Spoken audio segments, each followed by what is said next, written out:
Shnas Hakel. This is a Kinnos Hakel. Das ist der erste Sache. Back to the Kodesh. Okay, for the past, say, year and a half, almost 2 years, I could name a nice amount of countries, and I'll speak a little bit about Shechita, a place that I went to. Started basically with Corona, that it was hard for shluchim to get meat.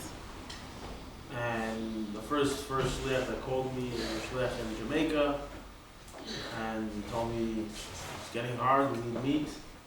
It's hard to bring meat. And some countries, even if you want to bring meat, you have to make permits and it costs money and whatever it is. So you fly to a place, you make shechita in the place. You come there, you help, instead of schlepping, imagine you buy a chicken in the store at $10, $12. To make a permit costs another few $100s. And to bring it in, to come out to $25, let's say $30 for a chicken. So you fly to a country, the shliach pays for your ticket. He buys the chicken. So the first time I was there, the chicken costed $1.11 each chicken. U.S. Jamaican is whatever place, a few hundred Jamaican. And you do a few hundred chickens.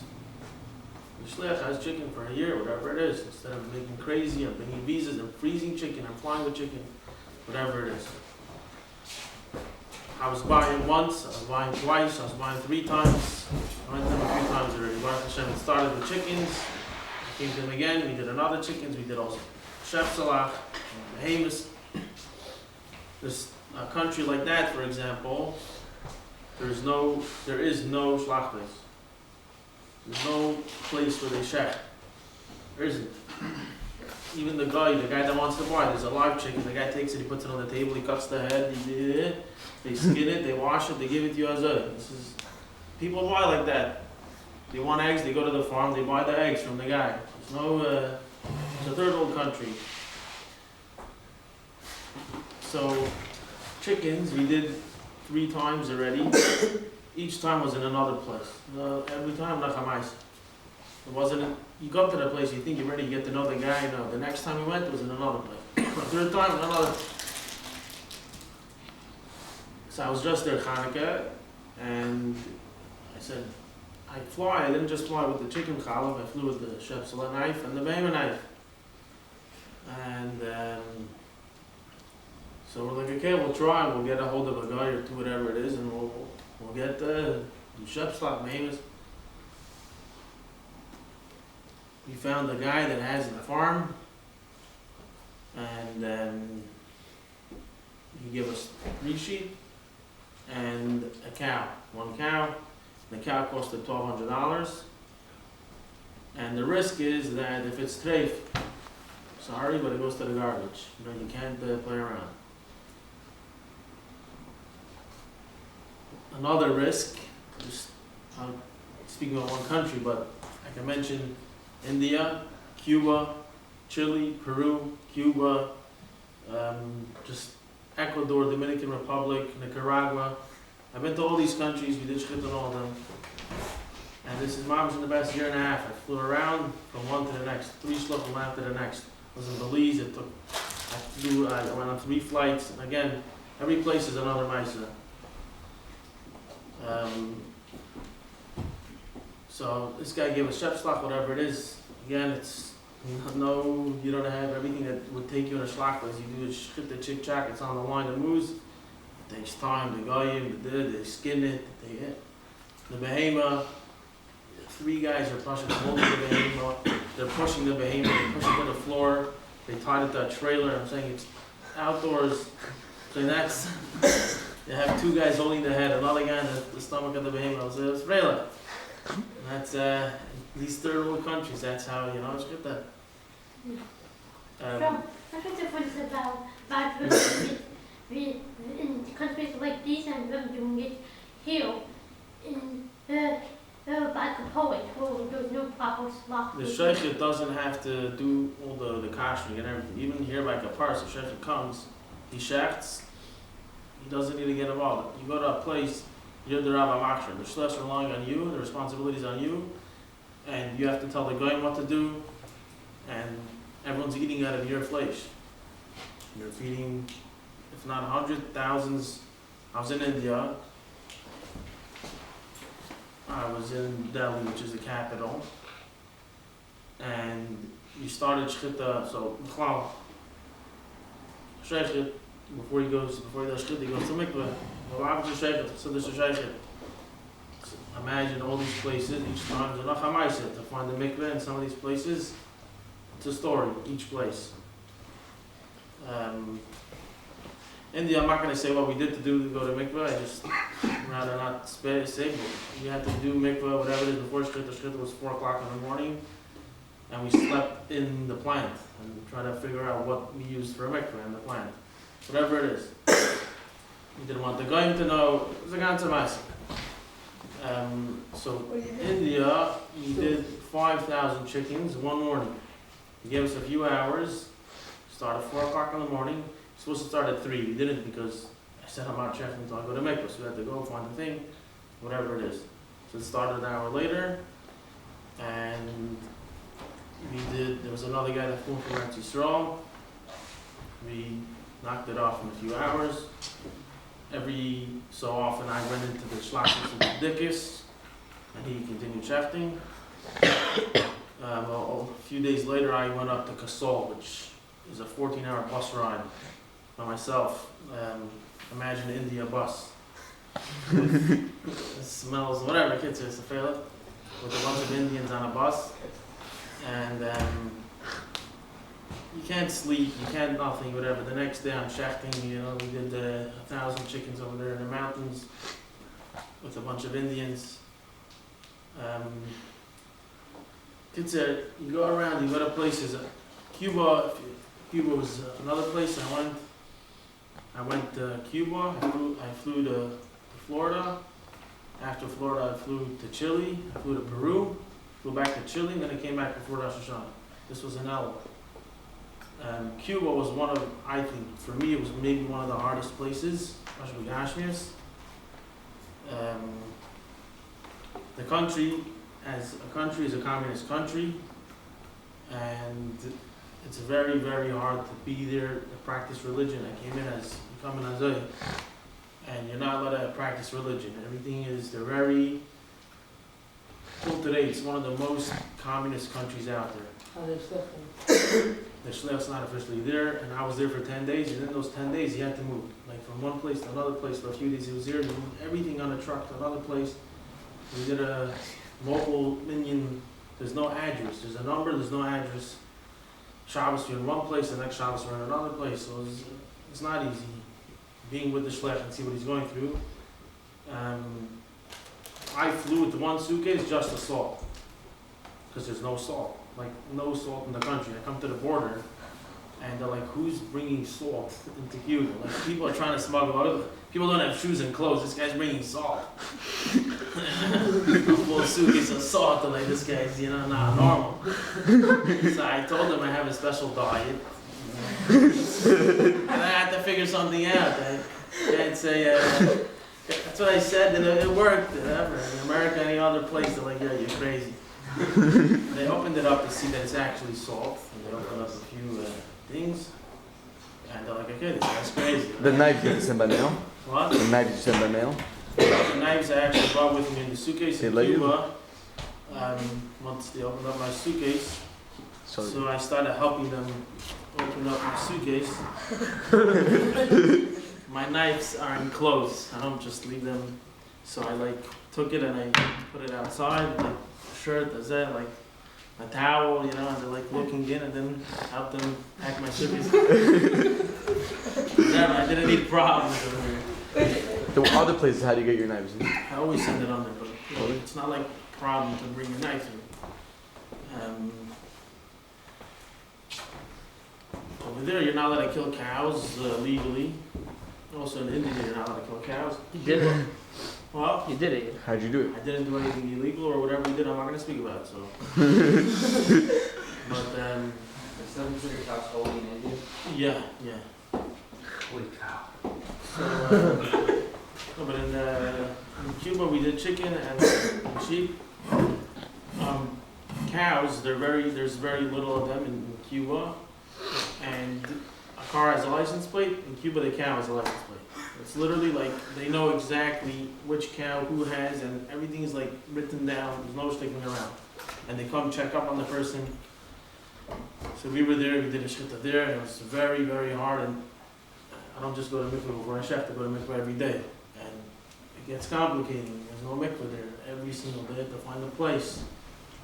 And we have to do things to go to mikveh, whatever it is. Shabbos was very, very hard to walk and whatever it is to go places that you go into hotels and other places and whatever it is, 18 floors without elevator and you're not a resident in the hotel, you have to make up a thing, you have a meeting, you don't have ID on you. It was like, oh, that's a crazy thing. Every time, whatever it is. Just to understand that it's not easy, it's not simple, and Achrais is a very, very, very big Achrais. The responsibility that a Shechita has is on his shoulders, that everybody's eating, every bite they take is, if it's an avela, whatever it is, it's on the guy. So it's very, to be very careful. I'm going to speak a little bit, that's a little bit darum. I could go through every country now, you'll be here for 5 hours, just 15 countries. It's just don't imagine. Shechita, halachas, there's the basic halachas, there's 5 halachas. When they get to Shechita. Shehiyah, if anybody knows what Shehiyah is. Waiting. Stop. Shir is? Shir Shia? What? What can we take to the Shechita? What? Not. Abyssal Arum from the basic halachas. Okay, so there's different things. Ashkenaz, Sephardim, Mapoil, any Shehiyah, anything you stop, you have to stop. You started shechting, you stop. If you shechted, now by chicken and behema, there's an amount. You have to check. You stop and you see. If it's too little, it's an avela. By a chicken, it's every single behema has 2 simonim. Person also has a food pipe and a windpipe. So the food pipe is before the windpipe. There's the food pipe. The windpipe, the kana is before, and then the food pipe is behind it. There's a pipe in the person, is where you breathe this from, and the food, where it goes down. So the breathing pipe is in front, and the food is behind it. It's actually more on the side. When you're shechting, you're going down from the neck, you're starting from the kana, you're going to the vesha. By a chicken, by a bird, anything, it's most of one of the simonim.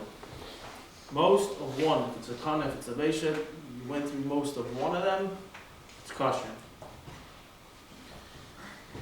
By a behema or a chaya, you need reiv shtayim. You need most of both. So that's the first thing in Shehiyah. There's another idea which is drasa. Anybody get a guess what drasa is? No? Pushing. Very good. There's a few different ways of somebody pushing on a knife. Regular shaykhit, you hold the chalaf azay. Your hands are the handle azay. You're holding like this. Sometimes you could actually hold on the actual knife. If you need to, you're actually allowed to hold on the chalaf. It speaks about the Tzemach Tzedek speaks about it. You're actually, if you need to, you're allowed to actually hold on the chalaf, and some older shachtim do it. But we hold, he says a mumchim. I'm not going to consider myself a mumchim, but we hold the handle. Drasa, if your hand's like this, you're doing drasa. If your finger is on the blade, it's also drasa, like this or like this. It's also drasa. and it's basically you're pushing. He says it's like a saif, it's a knife, or it's like it's nine, you're cutting onions. It's not the way you shech. The motion of shechita is halacha v'eva. At the same time, you do need to use koyach gavra. You do need to have your koyach, and you can't think you're shechting on the water. You're not going to shech. So there is the idea of koyach gavra, especially with behemoths, and especially if you're shechting on the floor. 100 behemoths. Okay, I had that. You're not going to start with one behemoth. You're going to go as you have to sometimes, but you're not pushing. But there is the idea of kerach gavra at the same time. So drasa is you're pushing. You're not allowed to push. How do you open it? Like this. If the knife is chad, if it's sharp, my chickens, it shouldn't be hard. It shouldn't 14, 16, whatever a minute. If you have guys on the line, you do it slower. It's 12, whatever it is. That's the idea. If it's sharp, it should go through. By behemoths, whatever it is, you have to make sure it's very sharp, especially if there's no maticha, which means if sometimes it helps by behemoths and shepsalach, if the neck is tight, so then you just need to do halacha v'ayva, you do the shechita, because it's stretched out, it's tight, so the shechita is easier shechita. That's the idea of drasa.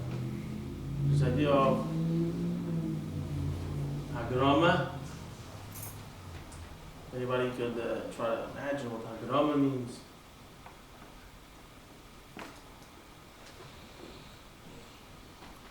Hagrama is if it's not in the right place. It's too high, too low. There's a place where you have to shech in the neck. It's too high to the head or too close to the stomach. Chalada. Everybody could, chalada, sharachuda, Weasel. weasel. When a weasel eats, so it's a lashon. Right, when the Mishnah is talking midis, sharachuda, when they bite on the grass, when they eat, it's between their teeth.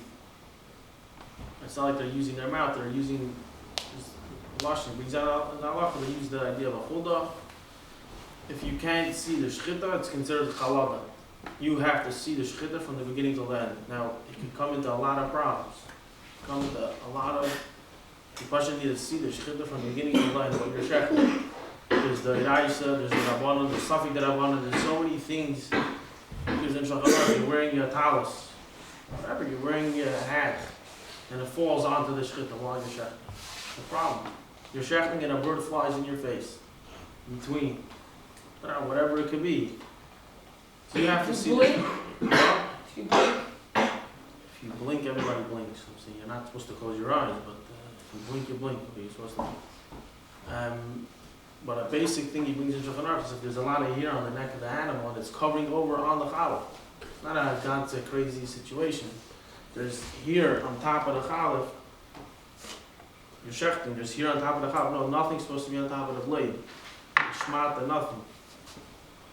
You have to see the shechita, shouldn't be the idea of halal, and then there's ikur. What do you do if there's a lot here? You have to shave it off. Shave it off. You shave it off, you have to be careful. I had with the guy that I told him not to go in, you have to go azay on the side, and if you're not sure, don't do anything. If there's a lot of hair, I had situations where they had a lot of hair, and I asked another sheikh, like, to come to a place, and they're like massive sheep, and I flew for a guy. We did a shechita. This was for a guy. He's a business guy in the mountains in Russia, and he goes to some Chinese geisha restaurant. I don't know. He travels, and one of the rabbis in Russia, told him, "We'll fly you a shaychet. He'll shech. We'll put the meat in this guy's restaurant. We'll do it through him, whatever it is." And we did a shit for the guy in the restaurant for this year that goes to do business. And we sent the meat back. We sent it back to some money, we sent it back to Moscow, but for this guy that does back and forth. Come to the place, and the chefs, they look like these massive, like, they're they're massive. You know, if I came with a chalif for a chef's lot, I should have brought a behemoth chalif. You know, the chalif has to be at least 2 sizes of the thing that you're shechting, the neck, a minimum. The shear, has to be states of one. So of the thing that you're shechting, the hema, the shepsela, the eif. For eif, it says minimum, which should be yud dal gudlin, whatever it is, 14 thumbs. The shear of a gudel is the nail. This 14 of them, or at least twice of the thing that you're shechting. So it should be a lacha by boy. You shouldn't get into problems. So whatever it is, they told me basically, and I've seen it around. You just got this. You hose down the neck, and you push on the skin. You just try to make it like clean. Push it, that it shouldn't be flying all over the place. You move it down. You push to the side and you shech, whatever. Ikr is the last thing. Ikr. Ripping. If your knife has a begim on it, which means if there's an indent or something in the chalif, you're not shechting, you're pulling, you're ripping. So be careful, which the most important thing about a shechit is shelling a chalif. It's the number one thing. Halachas you can learn, the ma'aseh, people get the hang of the ma'aseh, the more they do it. The stelling of the chalif is something that the sheikh has to make his stel, his chalif, and also time-wise, you could be in a place on the line, whatever it is, so always come prepared with more than one chalif, yes, 2, 3, 4 chalaf, whatever it is, you shouldn't get stuck. And How did you check? what? How did you check your color? Derech klal by chickens, if it's in a place that there's no pressure, you're not in a rush, you could check it literally every few chickens, you know? The derech klal, it's every 50. And if there's something wrong, you throw 50 chickens. How common is it to get a pecan in the middle of Shechita? You have to, how often, I wouldn't say it's often. I've been in Australia where it did happen to one of the Shechita, one of them wants to say his name. How does it happen? How does it get a pecan, right? A theoretical thing that could have happened that I saw happening is that the guy or somebody wasn't holding the chicken right, and then the wing just hits whatever, or puts it down, but it moves, whatever it is. You have to have a safe place where your knife is, and people going around, they know they're not touching your stuff. They're not touching the knife. Or if there's something in the neck or whatever it is, and you check, you have a shot, you check right away. And behemoths, it's every single behemoth you check. Between every single behemoth, there's a boidik. It's one of the jobs of the boidik. He is the guy that checks your chalif, every single behemoth. By Shep Salach also, in Russia they check every one. In Australia they check every 2 Shep Salach. And it depends on the time and the line and whatever it is. It's always, you have a chalaf, whatever it is. I even tried before. My tefillin? Oh, my tefillin, what's the problem? They don't know what tefillin is. So I can bring whatever I want. I just was there, okay?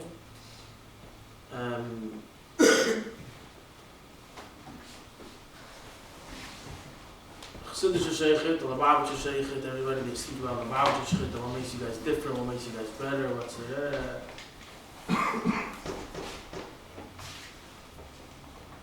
Just Shechit, the Rebbe writes, he's the lave, the Rebbe uses the lashon, the lave of the kehillah. He's the heart of the kehillah, of the people around. He's literally their heart. Shechit, that's a Yiddish Shemayim, Chassidus Yid. He shechts. He's bringing up that behemoth to his level. He's bringing up the behemoth, and people are eating from that behemoth. And it gives them koyach chayis.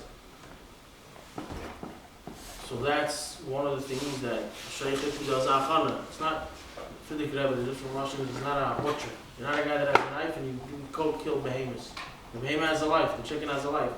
The Shep Salah, It's a living thing that you created. And you go, you make a bracha. Shekit, Yishalom, Shemitzos, Yitzvah, ala Shechita. You should command us to do Shechita. So Shechita, before he goes to Shech, there's the basic 3 achanos. It's called Tzemach. Tzemach, it's Staka, Mikveh, and Chassidus. It's a regular thing that people do. They get stuck in the morning, they go to mikveh, they don't say this, but it's important before you go to Shech to do it.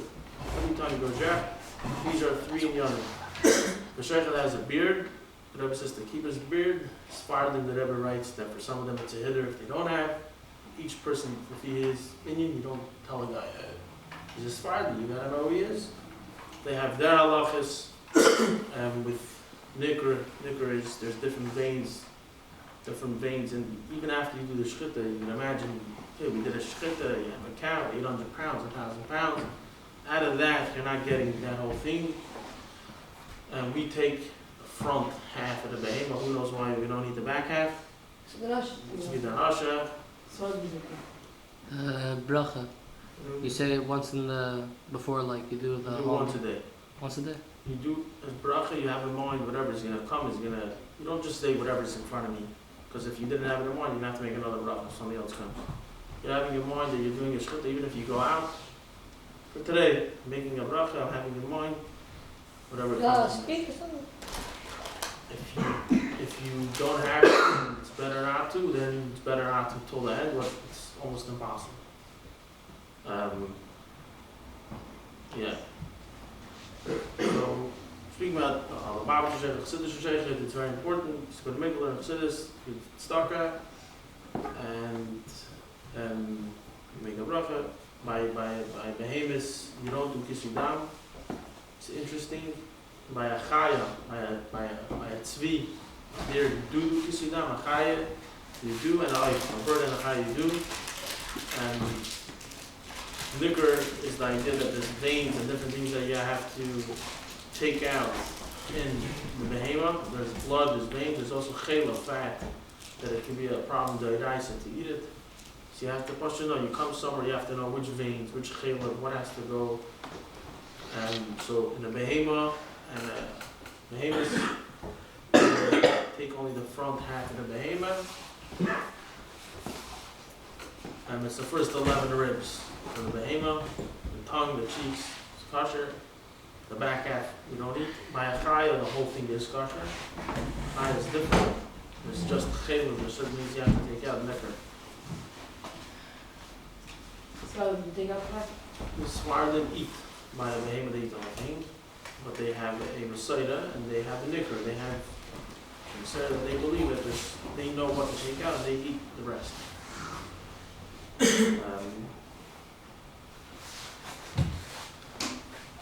You ever check the chaya?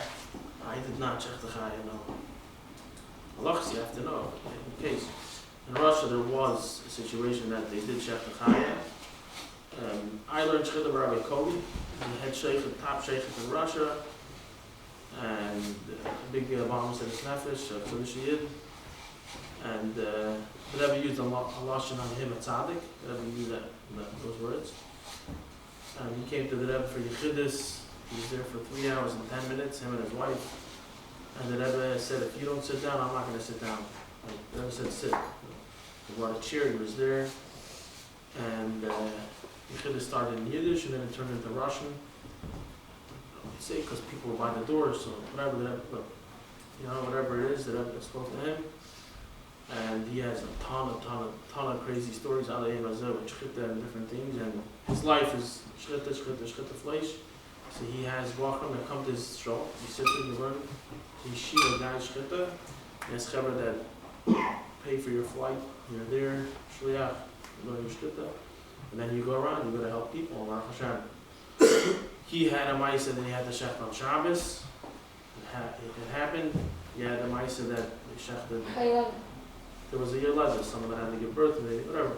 He had it, and he did it, and you have to know the halachas.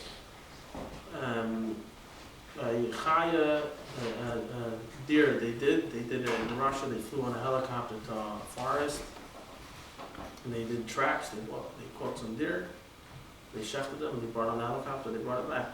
Five minutes there. Somebody wanted deer, whatever. So you have to see it's not here. It's just nefesh, it's flesh, a guy, whatever it is, they did it. Because they were, it's hard to catch deer to say. It's hard. Akasha if I said, happened. See you then.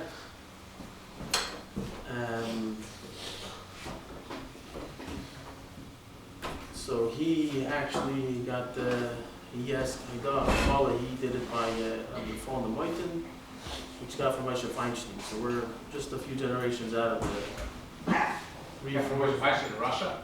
No, he got told halacha, he got Kabbalah, after fall, he got Got from who? Moshe Feinstein. Where? Russia? So I have a copy of Rabbi Kogan's Haggadah Kabbalah. He got he has Rafal Moiten, and he also has Levi from the UK and Moshe Heinemann. Yes, Haggadah Kabbalah, Allah and Maisa. And he started learning Shechita, and imagine there was nothing, literally nothing. To make a chal, to make a stone. Today you have stones, you have everything from about kosher, you'll find whatever you need. And he said they took bricks from the street, like a stone, to make a shtel, to make a tzad. And they had to use pouches of leather to give the chalak, it should be smooth, it has to be chad and color. It has to be sharp, and it has to be smooth. So it does get complicated if you ask me. Because sometimes if you make it smooth, it takes away from the sharpness. And the sharpness is very important. So you have to know how many times. And there's a saying that when you're studying the chalaf, how many you do on each side. And Al Rebbe says, shtei tzaddim. It's a melutash. Our chalafim are double-sided knife. And it's makobel today in the whole world. When you study a chalaf, Top also. No, double sided doesn't mean the front to the back. that's a Double sided. a situation that you'll have. Here you have to be careful. It does speak about halacha, but a double-sided chalif, when you're studying a chalif, you're going up and down. So the Frierdiker Rebbe says you never do a chalif the whole thing. You should do halakha. The Frierdiker Rebbe says the Shechita. So you should do at least a little bit ahead. You don't just go along the whole thing, whatever. When you're studying the chalif, one side would be, let's say I go 200 times Ezagui, and 150 or 50 or 100, not the same number, on the other side. So it's a tzad v'chetzim. Shtei tzaddim is you do even. So the Rebbe says we do a double-sided Ezagui. Chalif, that's double-sided chalif. Is there anyone who does less, people do less on one side than the other? I think, what? Military shit and liquid. Whatever, I don't know what they're shechting, I don't know who they're shechting, but I'm saying, say the Alter Rebbe is you do a state study.